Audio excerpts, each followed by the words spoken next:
Olá pessoal da Atibaia TV, hoje vamos falar sobre os répteis.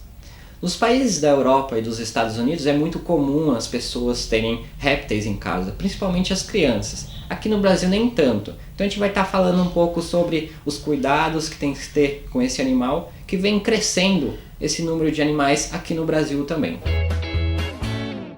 A gente tem dois pontos que a gente tem que tomar bastante cuidado, então em relação ao ambiente que ele vai estar vivendo e a alimentação dele. Em se tratando do ambiente, primeiramente, a gente tem que pensar na fisiologia desse animal. Primeiro, que esses animais são animais de temperatura fria, tá? O corpo frio, então eles são classificados como psilotérmicos, tá? Então eles não mantêm a sua temperatura naturalmente, então eles têm que manter a sua temperatura conforme o ambiente. A gente tem que pensar nesse ponto também. E uma outra questão é onde eles vivem na natureza normalmente, tá? Se tratando, por exemplo, de um teiu. O teiu é um lagarto que se vive rastejante, né, na parte baixa da floresta, diferente, por exemplo, de uma iguana, que gosta mais na parte alta, na parte das árvores, nos galhos. Então a gente tem que trazer essa vivência desse animal para dentro desse terrário.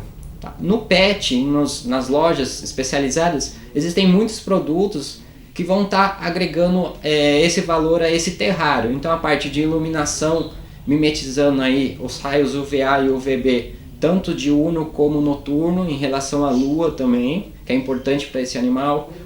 Existe hoje os substratos específicos, então tipos de areias para animais que vivem em deserto, por exemplo, ou então cascas de árvores específicas para animais que vivem em florestas, ou então já os terrários prontos, por exemplo, para uma tartaruga tigre d'água, ou então para um cágatozinho, que é aquela tartaruguinha de terra que todo mundo conhece. Em relação ao ambiente, a gente tem que tomar bastante cuidado então com a temperatura. Tá? Esse é o principal foco, pela questão de que esse animal não vai conseguir manter a sua temperatura durante o tempo todo naturalmente. Então ele tem que captar esse calor de fora para dentro dele, pela questão também que a gente vai estar comentando depois da alimentação desse animal, que está envolvendo também essa questão da temperatura, tá? Então a relação de se ter um termômetro dentro desse terrário para saber a temperatura exata de cada espécie, tá? É muito importante. Junto com a temperatura a gente tem que pensar com a umidade também. Não pode apenas a gente manter uma temperatura elevada e sem umidade, dependendo da espécie, você precisa de uma umidade maior do que outra. Então a gente tem que estar sempre focalizando qual que é a principal característica desse animal em relação ao ambiente. O interessante também é a gente focalizar um pouco também sobre o tamanho desse terrário. A gente tem que pensar que esse animal cresce. É muito comum na loja aqui a gente receber as pessoas que compraram, por exemplo, a tartaruguinha de água em um lugar, e essa pessoa falou para ela que essa tartaruguinha ficava daquele tamanho, de uma moeda, e depois de 2, 3 anos esse animal já está do tamanho de um prato. Então, o ambiente que esse animal tem que viver adequadamente também está relacionado ao espaço que ele está vivendo. Isso é muito importante. Por exemplo, o teiu também. O teiu é um animal que chega a 1,5 m facilmente. Então, a gente tem que ter um ambiente adequado para ele se locomover, da mesma forma que a iguana e as cobras. Em relação à temperatura e à umidade, só para vocês terem uma ideia muito importante em relação a isso, é, por exemplo, na troca de pele das cobras, ou do próprio lagarto mesmo. Se você não tem uma umidade relativamente alta no terrário na hora da troca, esse animal não consegue fazer essa troca de pele adequadamente. E fica algumas partes retidas nesse animal, podendo até necrosar, por exemplo, a ponta dos pés dos lagartos, ou então a ponta da cauda do animal, né? Isso também é muito importante a gente estar focalizando. Em relação à alimentação desses animais, no mercado a gente já possui alimentos industrializados para algumas espécies, mas para as outras ainda não. Então a gente tem que tomar um pouco de cuidado na hora da alimentação desses animais. O principal fato, por exemplo, em relação às cobras, está relacionado ao alimento congelado, então os ratos congelados, tá?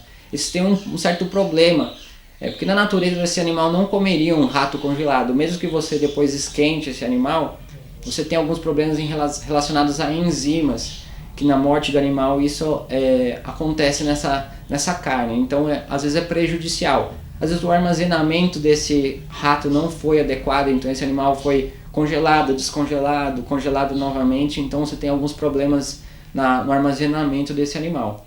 E lógico, a fisiologia desse animal que eu comentei. Então a cobra não come naturalmente um rato congelado na natureza. Então ela sempre procura o alimento vivo. Isso é interessante para estímulo e também para a questão ambiental desse animal, o desestresse desse animal. Então ele ter que ir buscar o alimento para poder comer, isso faz parte da natureza. Tá? Hoje no mercado a gente já tem algumas lojas especializadas, o rato vivo, né? Ou tenébrios que são relacionados às outras espécies, os próprios alimentos que já são industrializados, que são bem bacanas. Ou então você procurar saber para cada tipo de espécie, com o seu médico veterinário especializado, o que oferecer para esse animal. O legal também é de você estar procurando saber, porque filhotes e adultos têm alimentações distintas, tá? Então você tem em várias espécies, quando o animal é filhote, ele tem uma alimentação mais proteica, então mais relacionada à proteína. Já quando adulto, a relação é mais fibrosa em relação à parte de verduras e legumes. Isso para cada espécie, lógico. Então procure sempre o médico veterinário para te orientar, ou um biólogo também para poder estar orientando para vocês em relação a isso. Em relação ao que eu comentei anteriormente, ao ambiente, à temperatura, tá? Como esses animais são pecilotérmicos, eles não mantêm essa temperatura durante o período todo corpóreo. Então eles precisam do ambiente aquecido. Se esse animal não estiver aquecido, ele não vai se alimentar adequadamente. Ou às vezes ele se alimenta, só que ele não consegue digerir. Tá? Então, antes da alimentação, você tem que observar se esse animal está aquecido o suficiente para ocorrer a alimentação e a digestão corretamente. Então, muitas das vezes esse animal regurgita, por exemplo, as cobras, né? Regurgitam esse alimento por falta de aquecimento. Então, manter sempre a temperatura adequada desse terrário para cada tipo de espécie. Isso é muito importante também de estar sabendo. Em relação às doenças, alguns pontos também estão relacionados tanto ao ambiente como à alimentação. Então, para você ver como é importante a gente ter um ambiente adequado e uma alimentação adequada. Isso para todos os animais, mas para os répteis são mais importantes. Tá? Então, os principais tipos de doença em relação aos répteis estão relacionados à hipovitaminose, tá? Então, a faltas de vitaminas, então pela alimentação inadequada. Isso vai gerar uns quadros clínicos bem desfavoráveis para o animal. Então é interessante sempre, em muitos casos, você está sempre procurando o seu médico veterinário especializado. Só ele vai conseguir identificar o tipo de doença adequado e fazer o tratamento para esse animal. Um dos fatos bem interessantes que eu gosto sempre de citar é por que então você ter um réptil em casa, tá? Lá nos Estados Unidos tem essa grande quantidade de animais, de répteis em casa, por vários motivos. Então o primeiro seria pelas questões alérgicas, tá? Então pessoas que têm alergia a pelos e penas, pode muito bem ter um réptil. Outra questão, se você tem alimentação adequada, se você tem um terrário adequado, você vai ter um animal muito bem saudável perto de você durante muito tempo. Uma outra questão é o que você está vendo aqui, a docilidade. Tá? Se tem uma mística muito grande em relação aos répteis, desde lá das questões bíblicas, tá? Que é a cobra peçonhenta e tudo mais. Então a gente tem que tentar tirar um pouco essa mística das pessoas. Você pode ver, ele é muito dócil. Lógico, a gente está falando de um lagarto já domesticado, mas mesmo as cobras são muito utilizadas nos Estados Unidos para criança. Tá? Então pela docilidade, lógico, tem que saber mexer. E você tendo a alimentação e o ambiente adequado, você não vai ter problema nenhum em relação a isso. Esses foram alguns dos pontos principais em relação a você ter um réptil em sua casa. Eu gosto sempre de enfatizar que você procure sempre uma loja especializada, com um médico veterinário especializado e um biólogo para poder te orientar melhor. Muito obrigado.